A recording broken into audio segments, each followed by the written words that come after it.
America, 10, hey! Be it is.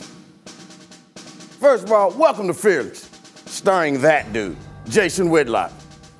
I'm still your thrill sergeant, Uncle Jimmy, and today's show is gonna be a lot like Jason's love life, short and sweet. You know, like my nephew say, he would give you more if he had it to give. But like he says on every date, let's go ahead and get to it. On today's show, the First Lady returns to the Fearless family. And of course, I'm talking about the real Michelle. I'm talking about Shemeka Michelle. And she's gonna be here to talk about the Philadelphia school teacher, Miss Watsy, and her coming out party. And you know who she invited? All of her students. And you know what? Shemeka, would you please come in here and break this down for us and explain to us what the heck is going on? Also on the show, my new bestie, and I'm talking about TJ Moe. He's gonna be back in the house to do what he does best, and that's drop truth bombs. He's gonna talk about everything from the latest going on in this week in the NFL, from Tom Brady and Aaron Rodgers to all Lamar Jackson's legs crumbling on him under pressure. Also, what's really the real talk going around the scuttlebucket regarding Urban Meyers, the living legend, and he putting up a goose egg yesterday against the Tennessee Titans. You know, I don't know about you, but that's kind of like Jason going to a 5-star steakhouse and having a salad. Makes no sense at all. Anyway, y'all, it's about that time. Hit the likes, hit the subscribes, release the doves, release the hounds. Go to the Fearless website and find out. Well, Uncle Jimmy looks so doggone good. Go check out all this new merch we got. Get 20% off until Christmas. Go to shopblazemedia.com/fearless. Now, ladies and gentlemen, I present to you the big boss. We call him Sir Hot Sauce. His mama called him the human garbage disposal. Ladies and gentlemen, I'm talking about my guy, Jason Whitlock.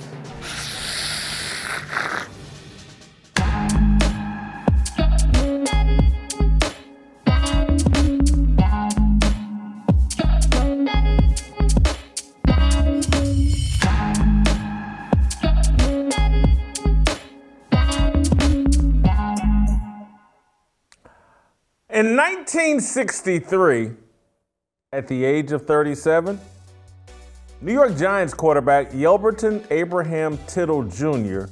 was named the most valuable player of the National Football League. In the league's then 43-year history, Y.A. Tittle was the oldest player to win the award. Tittle held that distinction for the next 50 years until Peyton Manning, older by 7 months, won the award in 2013. 4 years later, 40-year-old Tom Brady set a new standard for old guy dominance of a young man's game. This year, another quarterback older than Tittle is likely to be named the MVP of the National Football League. The leading candidates are 38-year-old Aaron Rodgers and 44-year-old Tom Brady. Think about that.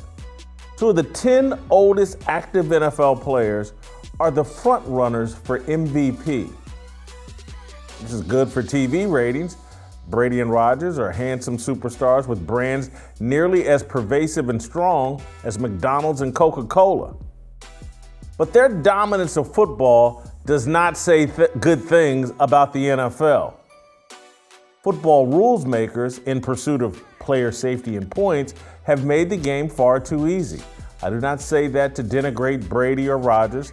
As a fan, I love watching them play. I respect their approach to the game. I marvel at their sustained discipline and passion.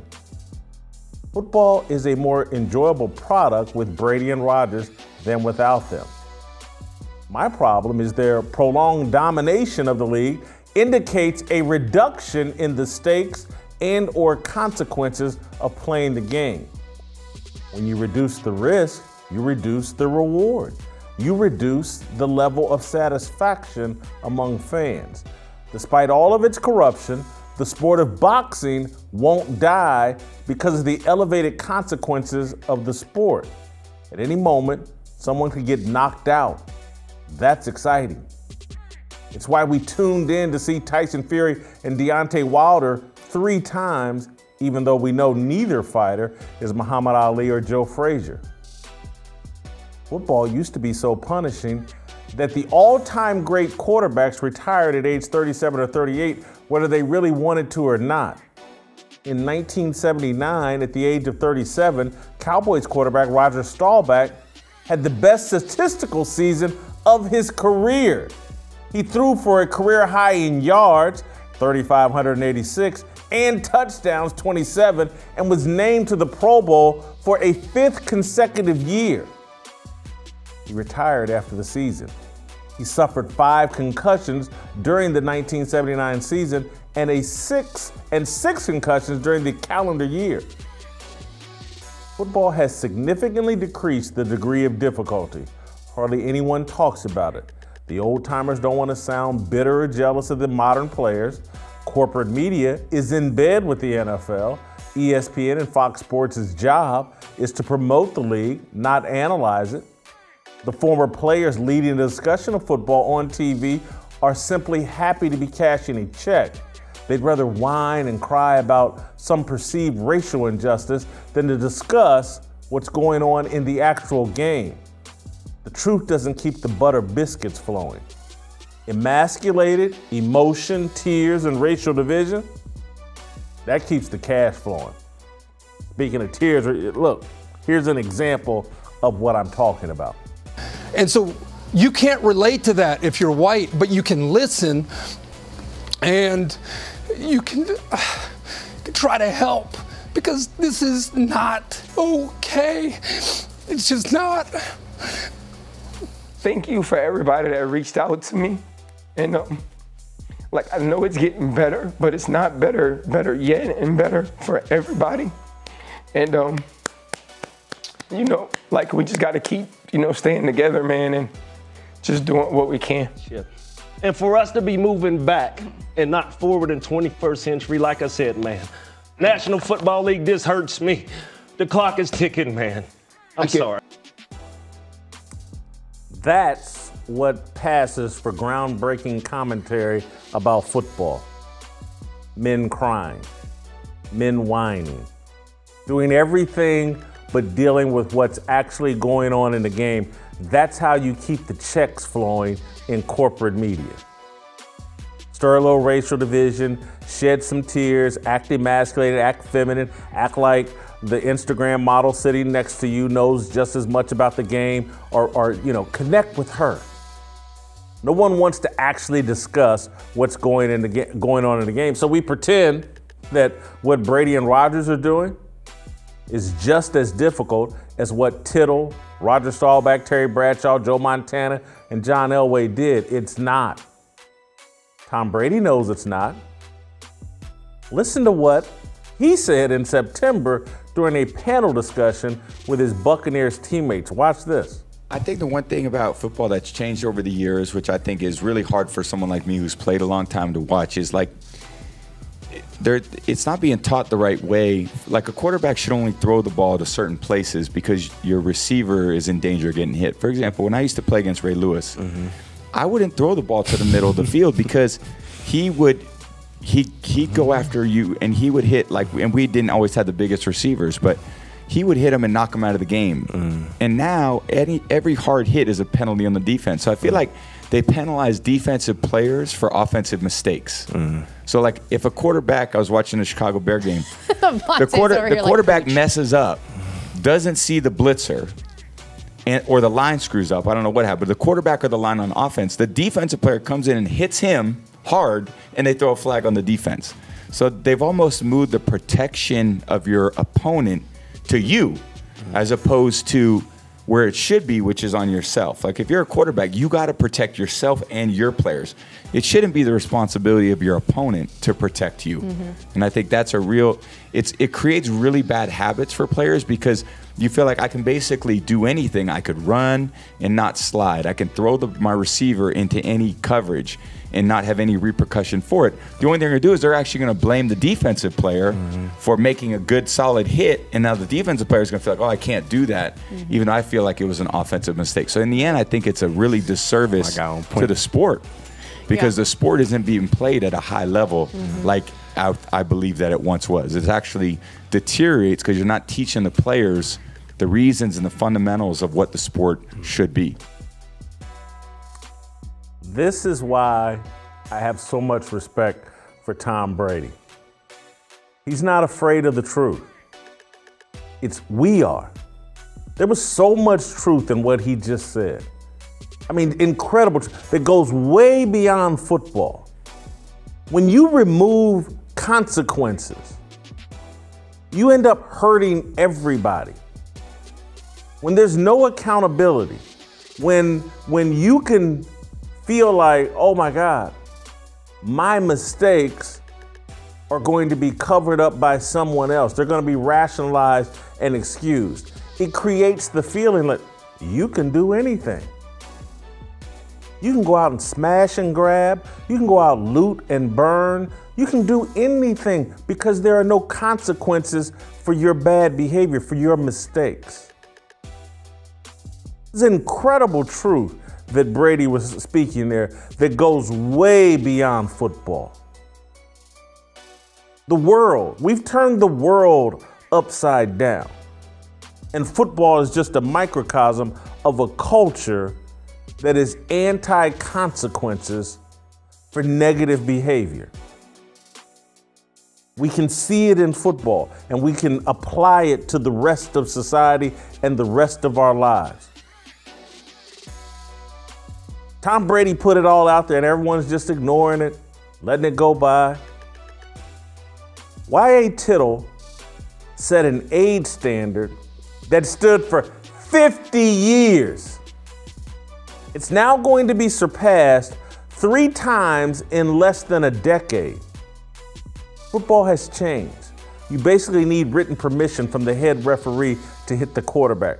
Receivers have no fear of catching the ball over the middle of the field. Referees love throwing pass interference penalties for inconsequential contact. Let me repeat, I love Tom Brady and Aaron Rodgers. I really do. Because of the way he handled the COVID situation and his feisty interview with Pat McAfee about the vaccine, Aaron Rodgers is my new favorite NFL player. I want him to win a 2nd consecutive MVP award. It will be a victory for the unvaxxed.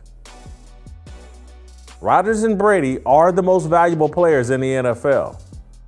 But my point is, they're not the best or most impressive players. We've so dirtied up the game and the rules and blah, blah. We don't reveal actually who's the best. We've tilted things so far in the offense's favor and the quarterback's favor, they're always going to be the most valuable. But they're not the best. They're not the most impressive. Here's my list of best and most impressive players from this year. Colts running back Jonathan Taylor, Cowboys linebacker Micah Parsons, Pittsburgh pass rusher TJ Watt, Cleveland defensive end Myles Garrett, San Francisco defensive end Nick Bosa, Patriots cornerback J.C. Jackson. Any of those guys, best, most impressive players this year.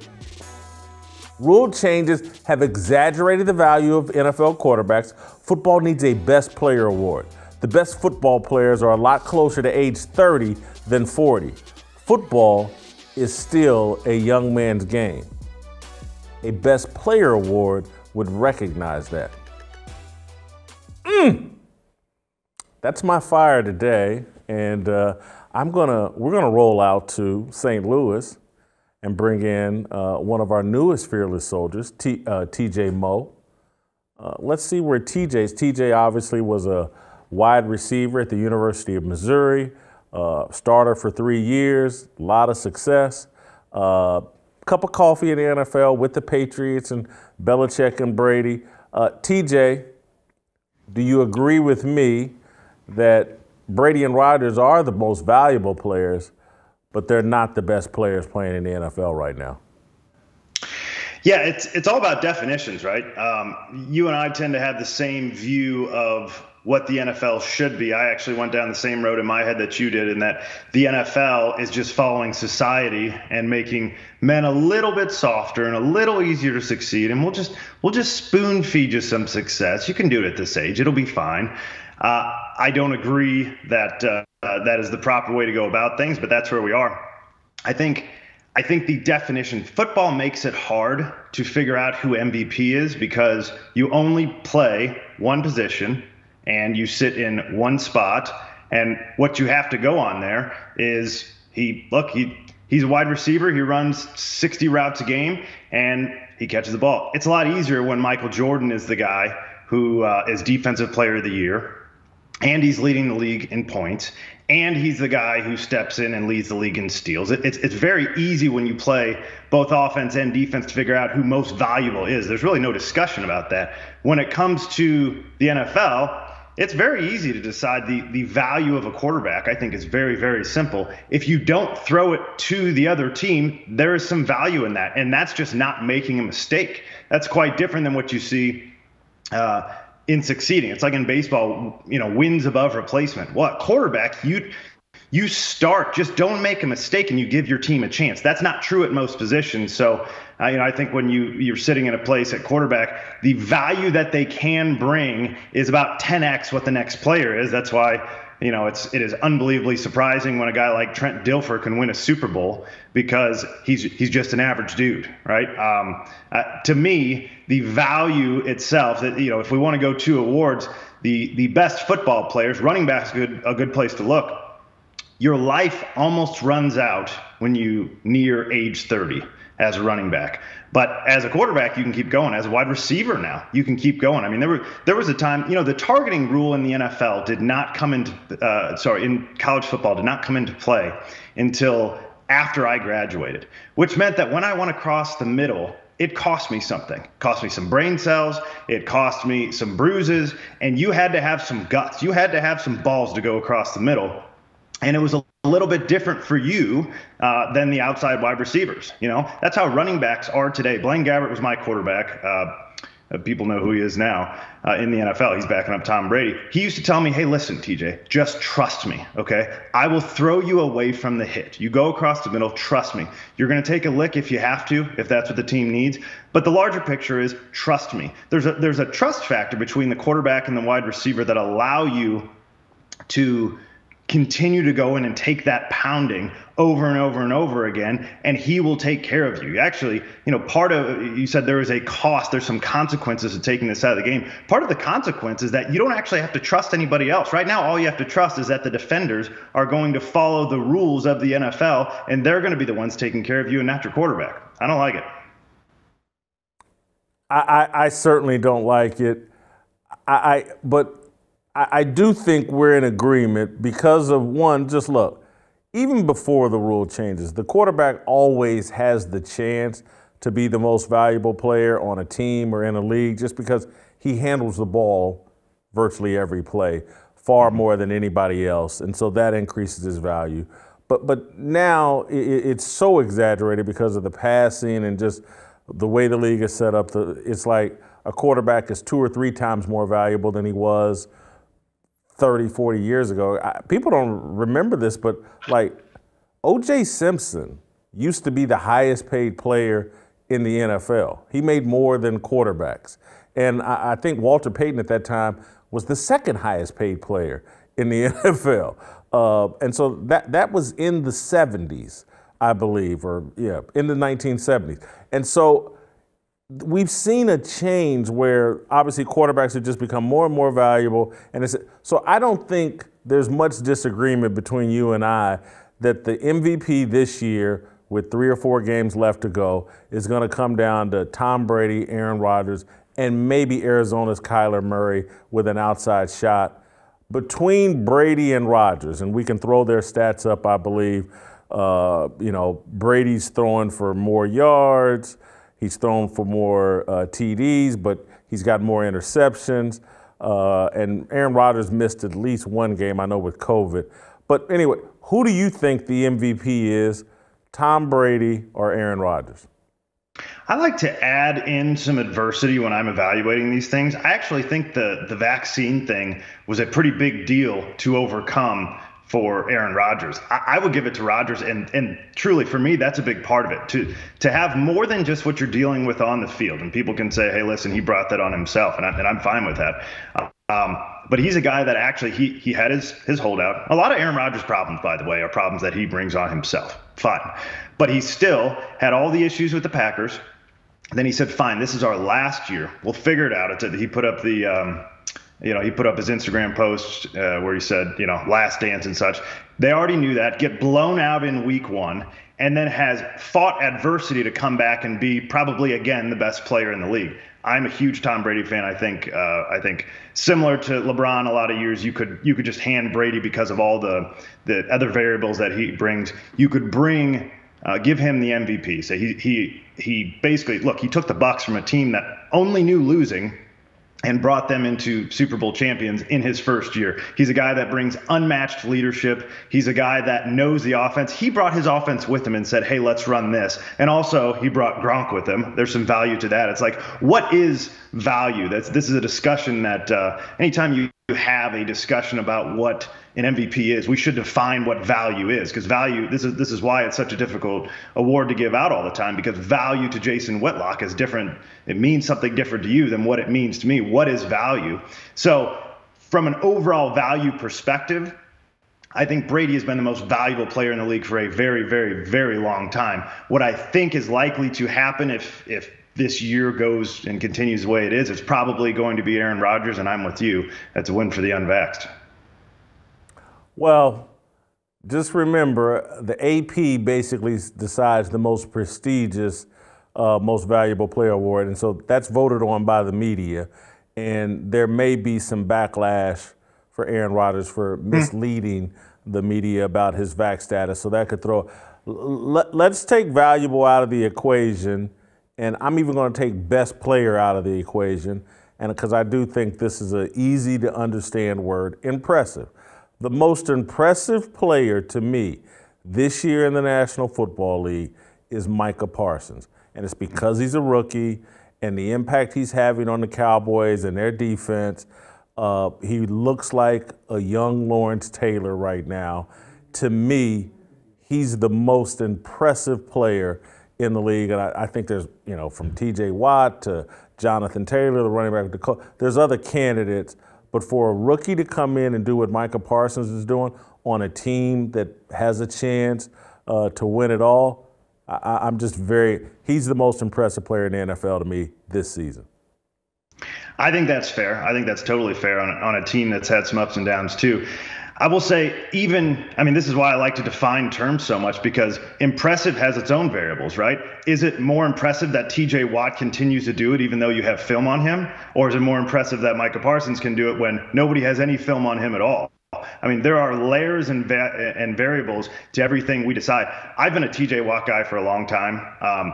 Anybody who can go in with a team, especially with somewhat of a struggling offense, goes out and makes plays over and over and over, and even makes the small plays like we saw with Lamar on the 2-point conversion. Just be there. Just be in the way. Know where to be. He's similar, we just heard Tom Brady talk about Ray Lewis. Ray Lewis impacted every single play when he was on the field.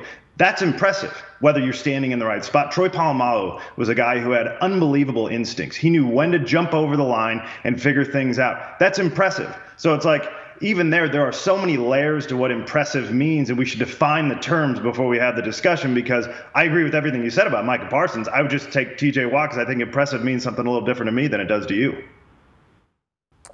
All right, let's move on. The Brady Rodgers discussion will be there. Both of these guys keep winning games, and Brady had another come from behind. But there's something going on over in the AFC. You got two streaking teams, the Kansas City Chiefs and the New England Patriots. The Chiefs have won 6 straight. The Patriots have won 7 straight. I don't even know how I'm even going to answer this question. I'm going to ask you first. I still haven't made up my mind. Who's the best team in the AFC? Is it the Patriots or is it the Kansas City Chiefs? I think there's a third team that is worth the discussion, and that's the 9-4 Tennessee Don't Titans. say Tennessee. Here's why. Don't say Tennessee. You ain't watched the Tennessee Titans. You ain't watched it close enough. I watch them every week. These Tennessee fans here. And again, I like the Titans. I really do. But I'm forced to watch them every week with Steve Ford, my buddies over at the Doghouse. They're not in the same class as the Chiefs or the Patriots. Now, when Derrick Henry comes back, that's what I'm getting at. This is what I'm getting at. But I'm just telling you, you can't be the best team when Ryan Tannehill is your quarterback. You can't count on him. No dice.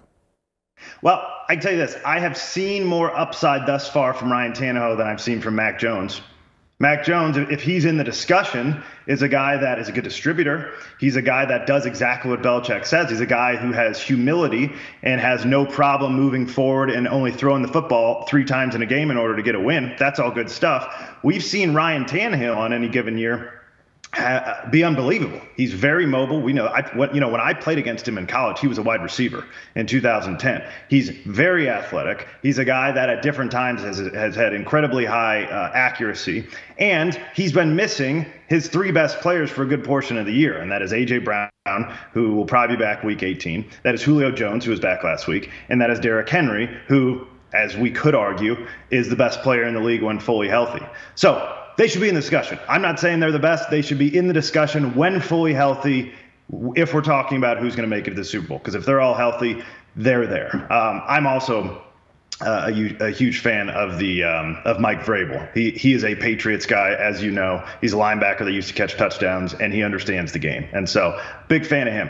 If we're talking about just the 2 teams here, the Patriots and the Chiefs, you can make the argument that where are tiebreakers, right? Obviously, you have players and coaching. Coaching, we've talked about. Andy Reid has not been the same since his son got in the car accident and has had his issues.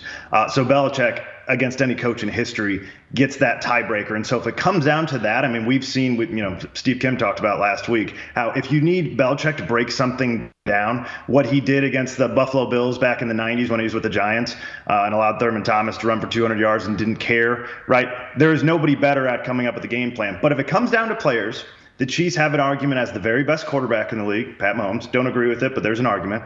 The very best tight end in the league, Travis Kelce. Don't know if I agree with it. Certainly an argument. And the very best receiver in the league, Tyreek Hill.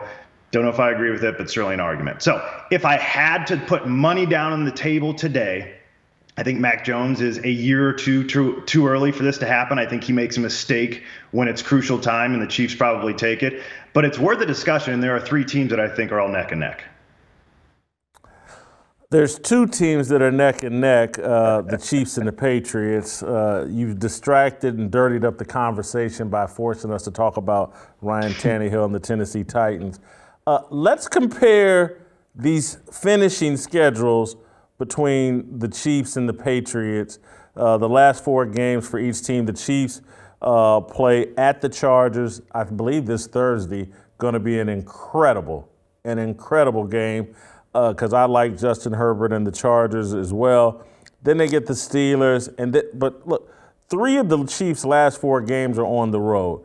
Bengals, Denver, Bengals at Cincinnati could be quite difficult. And then when you go look at the Patriots' schedule, they play at the Colts. Then they host Buffalo. They got a bye week against the Jaguars, basically. And then they finish at Miami, which New England down playing in Miami this time of year can be tough. But I tend to, defense always shows up, always. And Belichick is the best defensive coach we've ever seen in football. At some point, we may be arguing that Andy Reid is the best offensive coach, or he certainly will be in the discussion we've ever seen in football. But to me, defense is just more reliable, particularly late in the year when it's cold. Both of these guys play in outdoor stadiums. I tend to favor the Patriots because of what I've always seen from Belichick's defenses, and going all the way back to what they did to Kurt Warner and the St. Louis Rams. If these 2 teams face each other in the playoffs, it will be like Belichick's defense going up against Kurt Warner and the greatest show on turf, it'll be the same thing. And I would expect Belichick to do it again to figure out a way to slow down one of the great offenses like Kansas City has. And so I would, despite being a Chiefs fan, and preferring the Chiefs over the Patriots, I tend to think the Patriots are the better team. That's hilarious. Despite being a Patriots fan, which I am, and being a huge fan of Belichick, I actually think the opposite here. Now, I think looking at the schedules, I think the Patriots end up with the top seed here. The Colts have certainly improved as the season's gone on. That actually could be a loss for the Patriots. I think they take Buffalo. As you said, the Jaguars are led by the biggest imbecile in all of sports, Urban Meyer. They will not be winning that game. And then the Dolphins trick game. I think the Patriots get the number 1 seed. To me, it comes down to a quarterback who will not make the mistake in the crucial moment. And I just don't trust Mac Jones just yet. I don't think you can get away with only throwing the ball 3 times, very many times. And also remember, we talked about this a little bit last week when I was down there. The Chiefs during this 6-game win streak are allowing less than 11.2 points per game, and they only let up 9 yesterday. So that Chiefs defense is playing some ball too. You don't have to scheme up for the Patriots like you do for the Chiefs. I think when it comes down to it, close game, Belichick does everything he can to make this a game. If they do have to play, it's probably in the AFC Championship game. I think Pat Mahomes is the ultimate tiebreaker here because you're talking about a top 3 quarterback in the league versus a top 15 quarterback in the league. To me, that's the big difference. But truly, this is a cop-out. Anything Belichick does at this point or accomplishes, I am not surprised.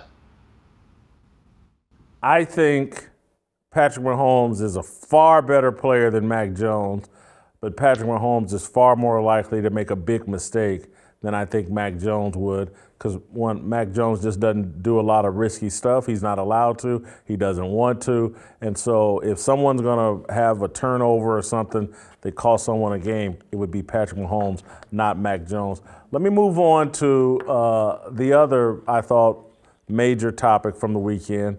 Lamar Jackson hurts his ankle and has to leave the game, has to cart it into the locker on a cart. And we got this breakdown, I think, of Lamar Jackson's first 21 games and his last 21 games, or his previous 21 games and last 21 games. It's pretty fascinating. If we could put that graphic on, he was 18-3, I believe, in his first 21 games. He's 13-8 in his last 21 games. 34 TDs in his last 21 games, 55 in the previous. 26 turnovers in the last 21 games, 11 in the previous. There was a moment 5-6 games into this season where Lamar Jackson was in the MVP conversation. That moment has passed. And you said it, I believe, last week that you wouldn't pay him the big money that he'll be expecting this offseason. And now with him with an ankle injury, I think Baltimore has no choice but to pay him.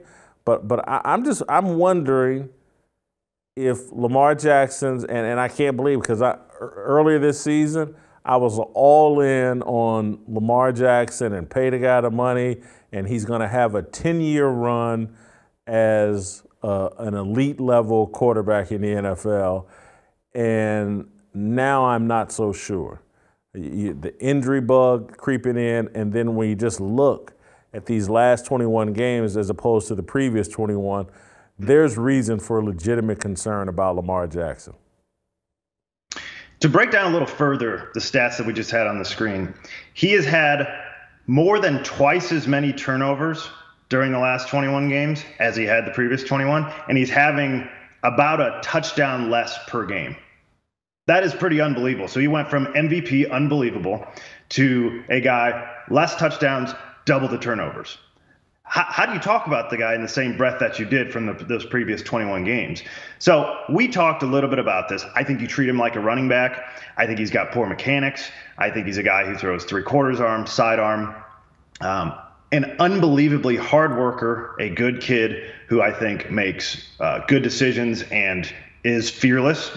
I think the problem that you're dealing with is you have to treat him like a running back because of, as you said, the injury. Okay, so he's a guy that has taken, we were going over this before the show, I think during his career he's got something like 600 carries, okay, as basically a running back. He's averaging whatever it is, 10, 11 a game throughout his career here. And he's a guy who, if he gets hurt at all, what makes him special is his legs, okay? And then that frees up his, I would say, lower ability to make the throws. He's a guy who can run around. He's got no issues making people miss. He is maybe the most elusive guy in the entire NFL. The second you twist his ankle, not only is that worthless, but we know this about regular quarterbacks with good mechanics, right? If you hurt your ankle, suddenly your throwing mechanics go away and you're not very good. Well, if you have poor throwing mechanics before you even start, then you hurt your ankle. Well, now your throwing is even worse than it was before. I think there are big problems here for a guy. And you've got to ask yourself this. I mean, you said you think the Ravens are going to be forced to pay him, and he's in the ballpark of the $35 to $40 million a year. That's what they're paying Russell Wilson and Pat Mahomes. Is the bigger mistake to not pay a guy who might be pretty good for a little while, or is it to anchor yourself to the tune of $40 million a year to a guy who's going to be average, who's already reaching the spot where he's taking too many hits, he's going to slow down, and you actually get yourself into a spot where it is much more difficult to win because you paid this guy than if you would have just moved on and started developing a quarterback now? Well, I think once John Harbaugh moves on from Lamar Jackson, his career in Baltimore is over. I think the media backlash and the way his reputation will get trashed, and they'll spin it out, oh, you just used him and kicked him to the curb and blah, blah, blah. I think all of that's really high risk for John Harbaugh. I think that the point you just made about this injured ankle, we're watching Aaron Rodgers, one of the most gifted throwers in the history of the NFL, play with a bad toe that affects his footwork and mobility and everything, and he's still finding ways to be really, really effective with a bad toe. I'm not sure if that's going to be the case because, again, as you know, Lamar Jackson is not going to recover from this ankle injury during this season. They'll get him to a point where he can play, but he won't be recovered from it until this offseason at some point. And so Lamar Jackson out here a week or 2 or 3 weeks from now on a bad ankle, how effective can he be when running is such a big part of his repertoire? And then so now you're making him primarily a passer on a bad ankle with questionable footwork and things like that.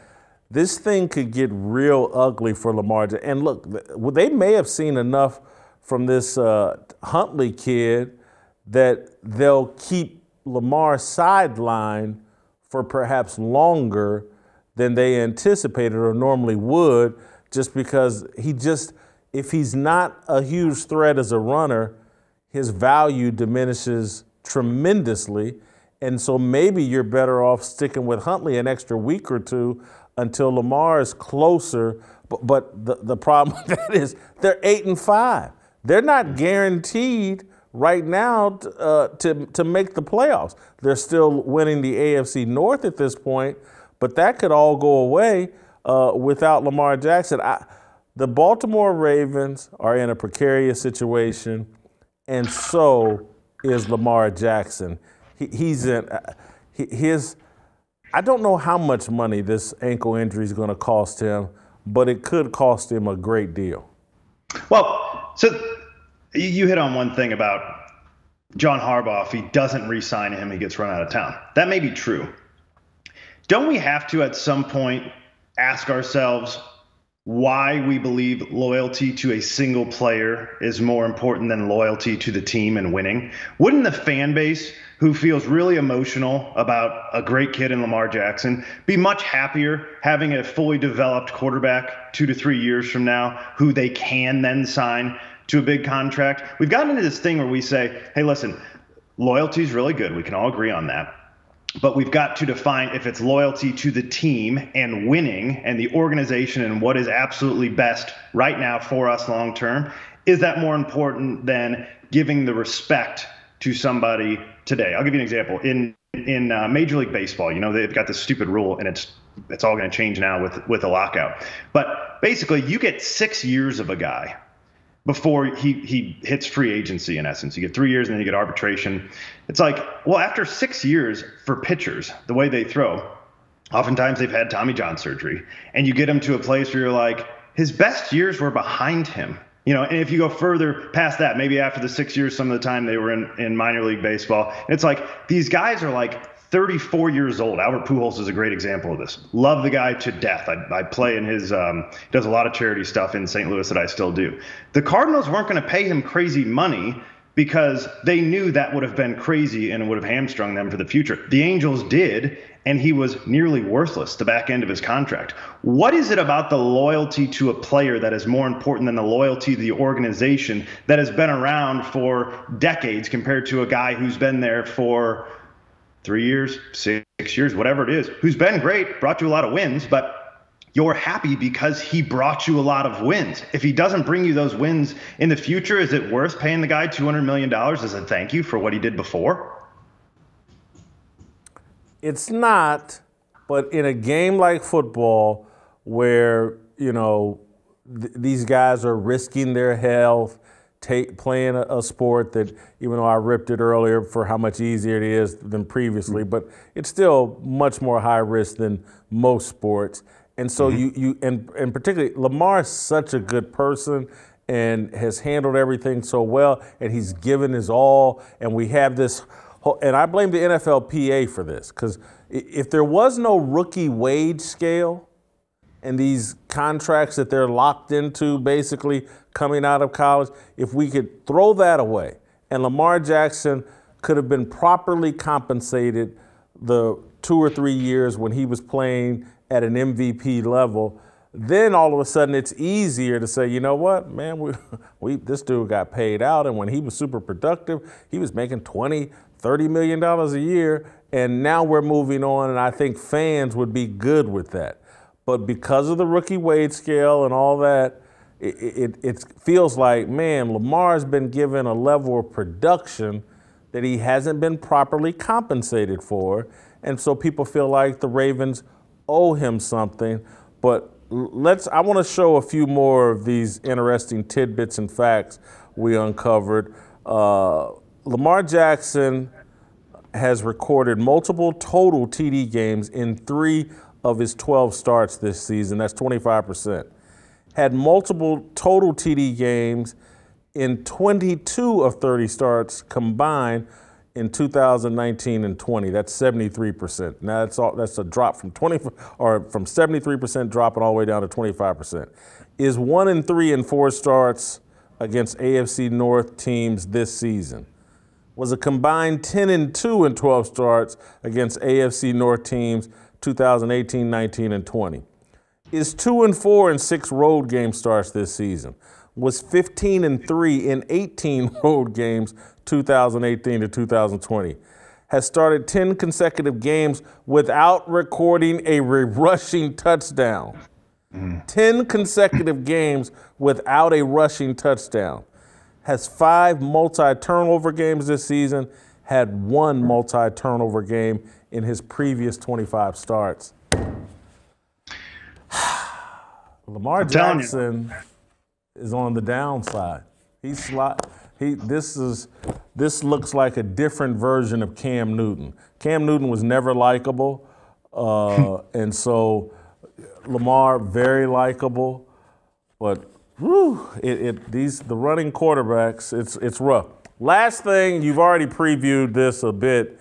You already lit into Urban Meyer. There was a story I think that came out Saturday or Sunday or Friday, I can't remember, just trashing Urban Meyer and reporting that Urban Meyer undressed his assistant coaches verbally and, asked them to compare their resumes to his. And he benched the running back, I believe, without taking credit for it and who was there was a wide receiver, I think, that was upset with Urban Meyer for criticizing the wide receivers, and they got in a spat on the field. And to me, I read the story and I thought, 2-10 team, this sounds like any team that's struggling. You got this kind of tension and animus and criticism and I think the story about the coaches and their resumes probably told out of context, but maybe I got a bias. I knew Urban Meyer. We worked together at Fox Sports.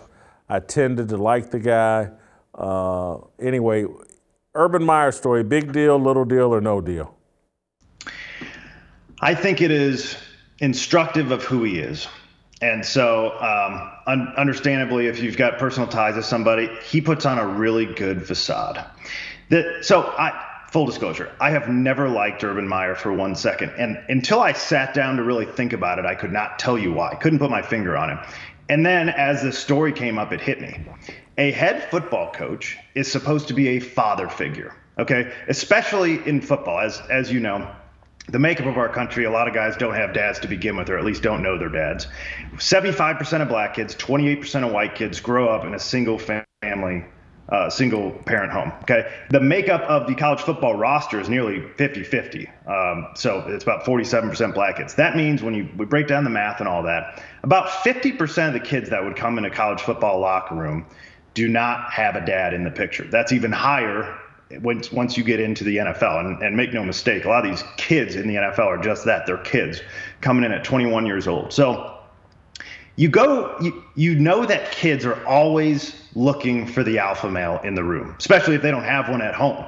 Urban Meyer is supposed to be that guy. He's the CEO of the Jaguars. He's the CEO of what is, a multi-billion-dollar corporation. And you say, okay, well, I don't know what he's teaching these kids. They're not all kids, but a lot of them sure are. But there's that old saying, more is caught than taught. You can look at what is caught. I'm catching it here without being in the room. It's like any dad, certainly my dad and good dads would say, hey, listen, surround yourself with the right people. That's that old saying, show me who your friends are and I'll show you who you'll be in 5 years. Urban Meyer had over 30 arrests when he was at Florida. He was actively putting kids in the room with people of poor character in order to try to win games. That's not very fatherly. You say, what is another thing a dad would teach you? Well, treat women with respect. Meanwhile, he's covering up alleged domestic abuse for the coach at Ohio State. Not very fatherly. Your dad should have some integrity. Okay, well, why then do we catch you on camera at a bar with a young girl grinding up on you, stepping out on your wife, and then that same game, you don't get on the plane after you lose because it's not really up to you. And of course, the last one would be, you always take responsibility. You are in charge of the family. And then you hold a meeting, maybe out of context, don't know, that says, hey, I'm a winner. I'm not the problem. I win everywhere I go. You guys are all losers. So you need to explain to me why you guys belong here. I don't know what's being taught, but I can tell you what's being caught. And that, to me, is a disgrace because there are very few positions in life where you get the privilege of shepherding young men. And college football coach is number one. I can name all the coaches that I had. My high school football coach, Paul Day, I still am in contact with him. When I was in high school, my dad was on a work trip. We had a combine to go to. He got in the truck, said, let's go, and drove me into Kansas City to William Jewell for a combine. He didn't have anything to gain from that. I was a kid who wanted to get recruited, and he said, let's go. Got in his truck, and we left. Gary Pinkel took care of us. He was a man. Belichick, I was there for a very short time. He was a teacher. He was trying to teach us about life. This was not a facade. Coaches should be father figures. They should be the guys that are teaching you legitimate life lessons about how to succeed. Urban Meyer somehow has pulled the tarp over everybody's head here Ohio State, even after covering up the domestic assault with one of his assistant coaches, they brought him back to teach a class about leadership and character. I don't know why people can't see through this, but to me, he's as big of a disgrace as a coach that we've ever seen in my lifetime. I'm not going to add anything to that. I'm just going to move on. TJ, great job. I'm going to have to marinate on those Urban Meyer thoughts. You know what? While I marinate over those thoughts, hopefully I can marinate over some Good Ranchers, one of those variety boxes. You can give one as a Christmas gift. Choose the Ranchers Classic for the perfect combo of high-quality beef and tender chicken, or go with the Cowboy to have the ultimate steakhouse experience with Black Angus, ribeyes, Wagyu burgers, and more. Good Ranchers only sources and sells meats from here in the USA. Most of what you find at the store is imported from who knows where with who knows what in it, and every piece in your order is individually wrapped and vacuum sealed to lock in flavor and freshness for up to 1 year. Whether you eat it that night or 3 months from now, it will be the best meal you've had each time. Give a gift they'll remember for years to come. Give a gift you actually know they'll use. Get your Good Ranchers box or gift certificate today. 'Tis the season for open hearts and full stomachs, so get the Good Ranchers with my promo code FEARLESS for $20 off and free shipping. Just go to goodranchers.com/fearless or use the promo code FEARLESS at checkout. Take advantage of this special holiday offer today. Be a good, fearless soldier and support Good Ranchers because they support you, me, and what we believe in. All right, Shemeka Michelle. Next.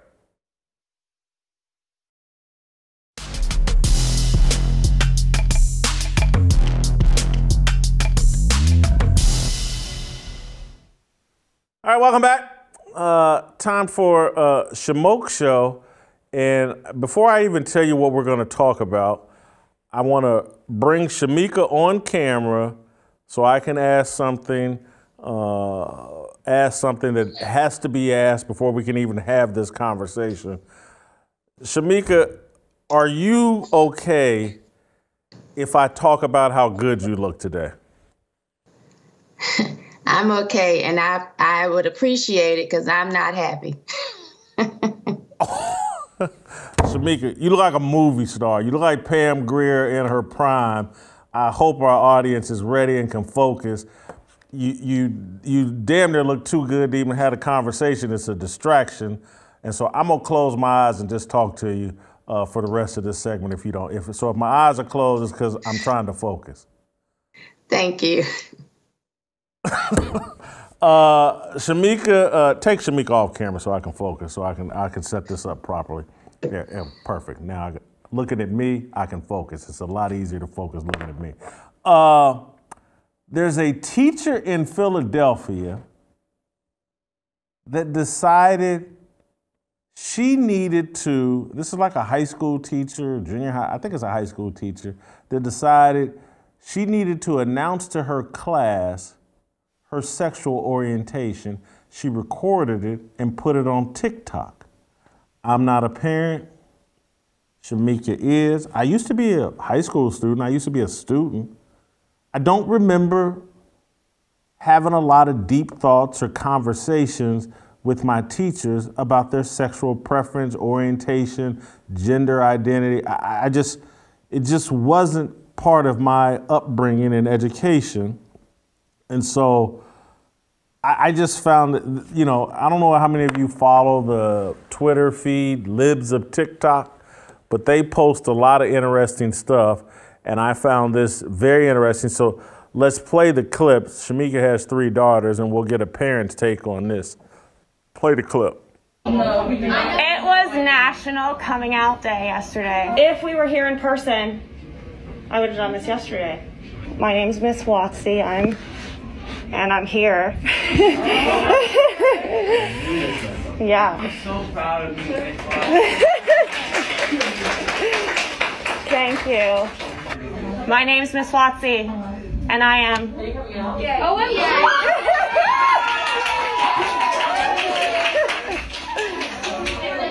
Oh, I'm Miss Watsy, and I am.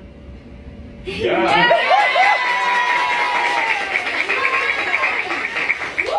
I wanted to inform you I am coming out as a lesbian today. Oh my God! I am Miss Watsy, and I am. I am coming out as a Ladala Bean to all of you. Thank you so much. What does that mean? A Ladala Bean is a lesbian, if you're not on TikTok.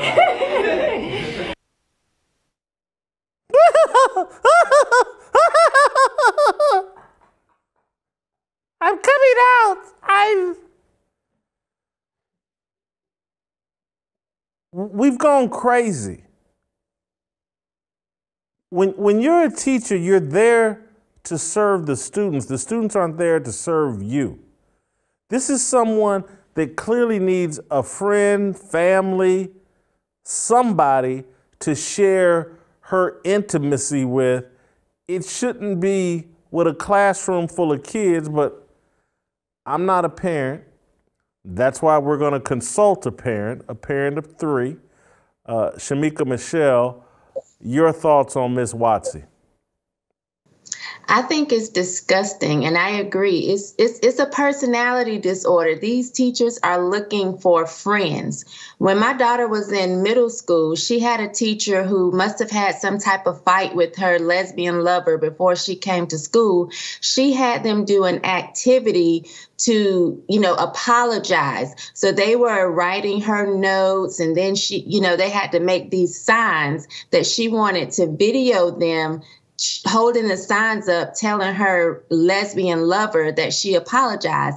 I had to go to the dean and talk to the dean and say, even if she was straight, I would have an issue with this. This is math class. I don't understand what this has to do with learning. And if my daughter was one of these kids that were behind, I really would have been upset, because you're taking time out from instruction to apologize to your lesbian lover. This shouldn't be any business of a child. When I was in school, I rarely knew if my teacher was married, if she was single. Now they want you to know, oh, not only am I with someone or whatever, I'm gay or I'm bisexual, or this to me has nothing to do with school, and it's inappropriate and it should not be there. There are some things that should just be left at home. When you come to school, come to teach. Friends are made on the playground. They should not be made between the teacher and the student.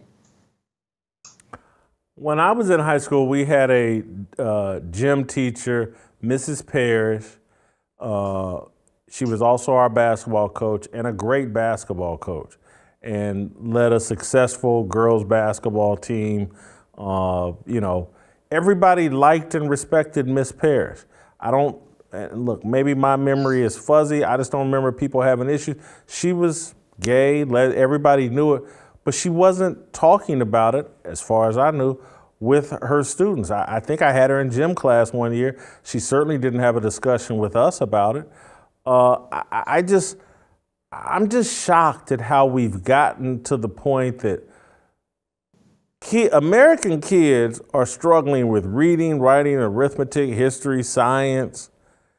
And I'm now getting a look into these classrooms, and it's like, we're in there having conversations about sexuality and dating and all this other stuff.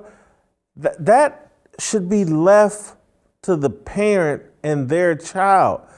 It's like all the lines have been broken, and the state and the school system thinks it's their job to teach your kids everything rather than just a few specific areas. I agree. And one of the things that I notice is, I'm assuming this is after the pandemic, after many kids have suffered learning loss from being out of school half a year, most of the year. And this is what you decide to do. Instead of trying to get these children where they're supposed to be, matching some of the other countries or other competition that's going to be out here when it comes to education, you want to take the time to come out. She said, if this was yesterday, we were out of school yesterday, well, then that means you weren't supposed to share it in school. Share it with your friends who you were around on National Coming Out Day. I've never understood National Coming Out Day anyway. What is the big deal? There's no National Coming Out Day for straight people. If you're gay, just be gay. I saw gay people growing up my entire life. We all accepted them. That's just who they were. Now they want to make this big deal about it, but say they want to be treated the same. Well, how do you want to be treated the same when you want to make everything about who you go to bed with? That's treating you differently. So it doesn't make sense to me. And I just think this really has to be some sort of personality disorder, and we are not checking it. Like, I don't understand why we are allowing this in school.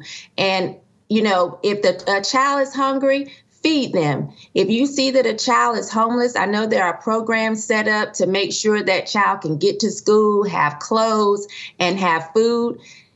But these are certain programs that are set up for certain children. You are putting this type of information in front of kids who are coming from a stable home or homes that are not having these type of issues, but you feel it's your place to give them what they call a safe space. My child is safe at home and not having to deal with that type of ridiculousness. I'm going to give you another example to comment on.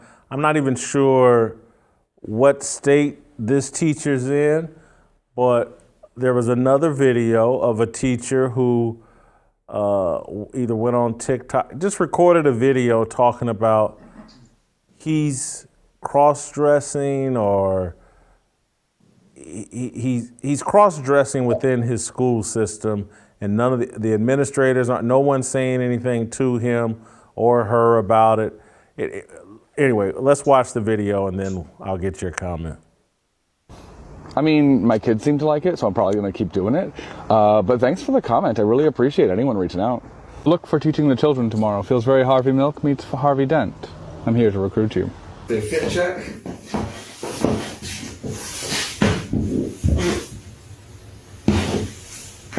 My admin's actually very okay with me wearing heels. I'm coming to school in drag sometimes. I used to put on makeup, but now it's too early in the morning, so that's not happening anymore.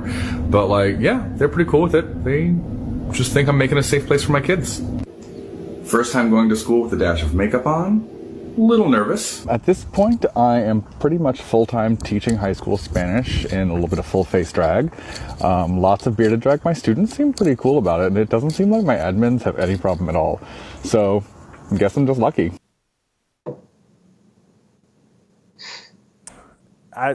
He made it crystal clear. He's there to recruit. They're there to indoctrinate. There just seems to be an agenda here of, I'm not here to teach Spanish. I'm here to teach you about loving drag queens and just, what's going on here? This really does make me sad.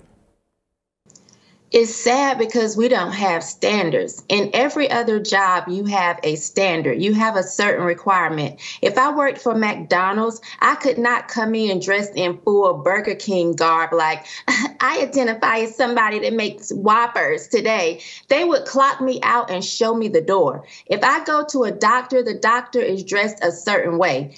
Every day, or when I get up here, Jason, I'm in the comfort of my own home. Most of the time, I'm only dressed from the waist up. However, that doesn't give me the freedom to stand up in my thong like she had dumps like a truck, thighs like what? You know, that we have standards. Everybody has standards except for teachers. Teachers used to come in dressed very classy, dressed very nicely. Now they look like they rolled out of bed, and they allow them to come to work any kind of way. You are coming to work. Whatever you do outside, outside of school time, on your own time, that's your business. But when you come to a job, you should have standards, there should be requirements, and you should have to meet them in order to keep that job. When my kids were in the same school that I was just talking about, they had a dress code. They had to wear navy blue bottoms, white tops, and for a long time, all black shoes. Girls could not get their hair colored in unnatural colors. Boys could not wear earrings. Boys could not wear their hair long. these were the rules. These were the requirements. And I'm not sure why now rules are just tossed out of the door. Why now can teachers just do whatever they want to? But we're not even holding them to these same requirements when making sure our kids can read, making sure our kids can write. The way I see people struggling between Y-O-U-R and Y-O-U''re, we need to get back to the basics. That's what we need to be talking about. We don't need a big burly man stuffing his kin-sized foot into Barbie slippers. Children learn by observation a lot of times when it comes to gender roles. So if you have a little girl that's always watching her mother cook dinner, then she says to herself, okay, a woman cooks. If you see a little boy, if he watches his father fix things, then he says to himself by observation, oh, men fix things. When you have this type of confusion coming in the classroom, it's out of order. It's just completely out of order. And we need to step in and do something. Thankfully, my kids are older. But if I had younger children who were being, they were trying to give them this impression that this is okay, I would have a problem with it for sure. Shemeka, I watch all of this and just think that if I were a parent, I would be homeschooling my kids. And it just, because a lot of people are going that direction. But in order to homeschool, you pretty much have to have two parents in the same home. You need a nuclear family. And so when I look at the attack on the nuclear family and how everybody say, oh, you don't need the nuclear family and blah, blah, blah, and it's unnecessary. And I look at us as black people, like 75% of our kids, 80%, born outside of wedlock. And it's like homeschooling isn't an option for most of us. And so we're going to be relying on the government to educate our young people.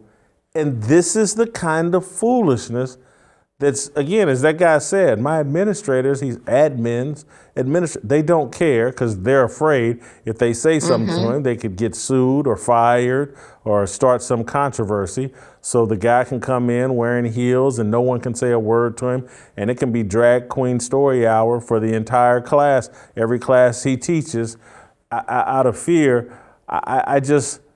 The society is just separating and separating and separating. People that have nuclear families are going to start leaning one direction and start homeschooling their kids and take them away from this chaos. And people that don't are going to have their kids indoctrinated into this life and lifestyle.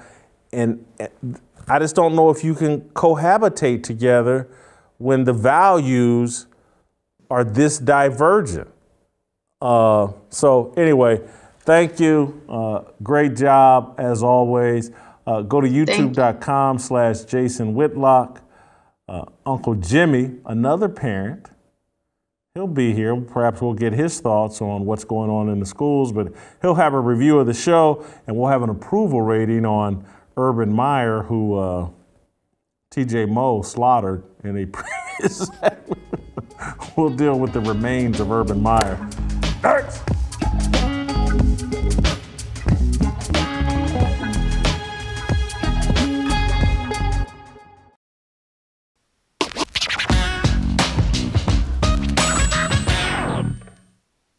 All right, welcome back. Time to wrap up the show with a review of my work on today's show, which was, I was on fire today. It was another amazing performance by me, and this is always my favorite part of the show because, Jim, you get to review my work, and pretty flawless today. I'll give you your credit. And especially the way you started off the show. And you had all those people on there and they was talking. You had Randy Moss on there. And I would say that the way you opened the show is it's a performance that'll live in infamy. You you should keep it up. That's all. Thank you, Jim. That is, I hope ESPN was watching. I'm sure they'll have a contract over to you shortly, but you may have to take that Fearless Soldier sweatshirt off. That's not coming off, bro. I mean, listen, this is nice. I know. Now we've stepped the game up here. This is really. And you at home can get one of those. Serious business. Now I don't mind. This is nice. Yeah. If you get seen in this, it ain't no doubt who you with. Who you with? We with the Fearless Army. They gonna know it. So y'all need to get that, man. Honestly, for real. We got hats, shirts, coffee mugs, T-shirts. Anyway, hey, hold on. Back to the review of. I'm sorry. The show. You did good up until you put that Tom Brady clip on there. What Tom Brady clip? That's what I said. That Tom Brady clip of him. I mean, because let me get this right. Was Tom Brady complaining about other people getting preferential treatment? Was Mr. Tuck Rule, Mr. Brady Rule, talking about other? I'm just asking. He was complaining, saying he gets preferential treatment, and so do all quarterbacks and offensive players. He was keeping it real. That Brady clip is one of the best. You know who brought that to my attention? I wrote my monologue, and TJ Moe texted me you ever seen this clip of Brady talking about this? Anyway. As a matter of fact, speaking of TJ Moe, you made the analogy, and you do this, and you got to watch what you say, bro. You said, TJ Moe had a cup of coffee in the NFL. So is that like saying you had communion at ESPN? Seriously, man. I had coffee twice at ESPN. So. And then he says, well, Blaine Gabbert was my quarterback when I played. Well, hell, that's why your ass is sitting here with us. Come on, man. Come on, man. Honestly, man. But anyway, I like TJ, man. TJ is and then wait a minute, and then he what did he spend a week with us? Did he really tell us how he felt about Urban Meyer? That's what I was gonna say. He snapped on Urban Meyer. I mean, wait, let me pull out what he said about this, because I wrote a few of them down. This man said that full disclosure. I mean, ain't no full disclosure. I don't like Urban Meyer. Tell us how you really feel. Yeah. He said, and then this, now check this one out. Notice this man, this is what he said. I know somebody that got in trouble for saying that most of these athletes weren't raised by men. So how you expect them to act like men? Who said? I know what you're talking about, but I can't remember who said it. No, some guy at another network that got in trouble for saying that about Deshaun Watson. Oh, that's right. That's right. What's the David Mulugeta and all that? I'm just simply saying that he repeated those very words that said these athletes aren't raised by men. He repeated it. Yeah, and the next thing you know, Deshaun Watson was in trouble. And I was in Nashville.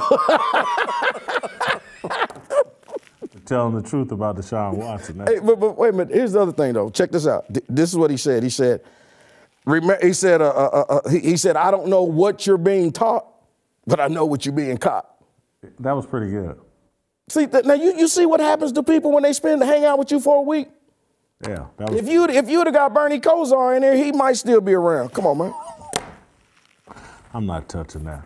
Anyway, man, Shemeka. Yeah, Shemeka did a great job. Awesome job. Shemeka, now, and listen, man. She said that, and I love this. You didn't understand what she said. My child is safe at home. When you're a parent, you provide an environment that you feel your child needs. We don't need nobody else doing nothing for it. My child is safe at home. I don't need you to make my child feel comfortable and be safe. That's just real, man. That's just honestly, man. And then she got real. She said, I don't need no man stuffing his size 10 into a woman's pump. I'm not, keep it moving. No, I mean, I'm just simply saying, man. I mean, I'm complimenting Shemeka on what she said and the comments she made, because honestly, and we were talking about, okay, first we talked about Miss Watsy. Yeah. But then you had that other teacher on there. Yeah, whatever his name was. Yeah. Now, you was amazed by that, but you don't know South Park. You don't really watch South Park. No, I don't. South Park has a teacher on there. What's that teacher's name? Mr. Garrison. Mr. Garrison is a cross-dressing teacher that has been on South Park for well over 10 years. There he is right there. You know, the green, or that's him in the green? Yeah, that's him. Oh, and he's spanking somebody? Yeah. He comes to school with his purse on. He does it all the time. There he is. So they've been indoctrinating the kids for a lot longer than I'm aware of, huh? You think you can just take over a country easily? It takes work. There you go. Anyway, man, I love Shemeka. I will not lie to you. I know you was talking about how good she looked. And I probably, I respect her. But when she said that she doing the show without nothing on and a thong, talking about some cakety cake. Hey, could you tell the people at Blaze I need a new computer? Why do you need a new computer? That one blew up back there when she said that. She said cakety cake. Yeah, we may have to do the show from Shemeka's house. Girl, us on the road. That would be hard. Stop it. All right, let's get to Urban Meyer and our approval score on the Jaguars coach. Man, they're 2-10. I knew it was going to be rough. And see, a lot of people didn't watch that game on Sunday. This is why job performance, they're struggling, but I got him at a 7 because it ain't all Urban Meyer's fault. Trevor Lawrence looks like hot trash right now. This dude threw 4 interceptions that were horrible on Sunday. One of them wasn't his fault, but the rest of them was really bad. They were really bad. I mean, really bad. Like, yeah, terrible. So you give him a 7? Yeah, I give him a 7. I give him a 2. For them 2 wins. For them 2 wins. That's your job performance, them 2 wins. All right. Character, I'm not as down on him as TJ, but TJ did shake me up. If I had Oh, I didn't know about the 30 arrests. Did TJ drop the 30 arrests? Yeah, when he's down in Florida, I think a lot of his players were getting arrested. Yeah, I should have ranked him lower on character, but I got him at a 19. I give him a 2. A 2 for? Because this losing that he's doing here, this is out of character for him. Man, this ain't the Urban Meyer we know, man. For real, this don't look good on him. No, it doesn't. Authenticity. Again, I may have to reevaluate my scores. I may have been 2. I gave him a 22 for authenticity, but after listening to TJ, Lord have mercy, I feel kind of silly. I give him a 2. I give him a 2 for authenticity, man. He ain't really about this life, man. He's playing out of his weight class, man. He's up here messing with these NFL boys. You need to go on back and he need to go back, man. And he may do that. It factor, I'll give him a 16. I give him 25. You only gave him 10 according to my scorecard. I gave him 25. He doing it for the money. I changed it. Oh, you did? Oh, okay. He doing it for the money. That's what it is right now. That's what's happening right now. This ain't no love of the game, man. This ain't no love. I don't like y'all. Y'all ain't up to mine. All right, so you got him at a 31 dumpster fire. I've got him at candlelit 64. Urban Meyer. Hey, man. You know what? Sometimes maybe the grass ain't greener on the other side. Oh, that's right. I enjoyed today's show. It was good. I learned a lot. Now, maybe that's why Tamara ain't gonna come out here and perform. Maybe she know the grass ain't greener here in Nashville than it is in LA. Got to strike when the iron's hot, Jim. Let him turn the burner off. Now I'm just tortured every time I hear this song. Maybe you should have listened to her when she said, I wanna be. But really, why, Tamara? I wanna be free. Oh, all right. That's tomorrow. We'll see you. Yes, you got a tear in your eye, man. Tomorrow.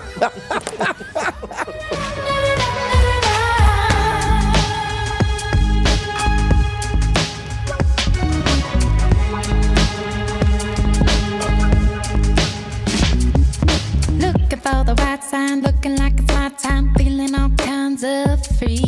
These words are our religion, all regrets and our decisions. We all wanna go to heaven with freedom. It's my obligation, no hate, discrimination. Raising up your hands for freedom.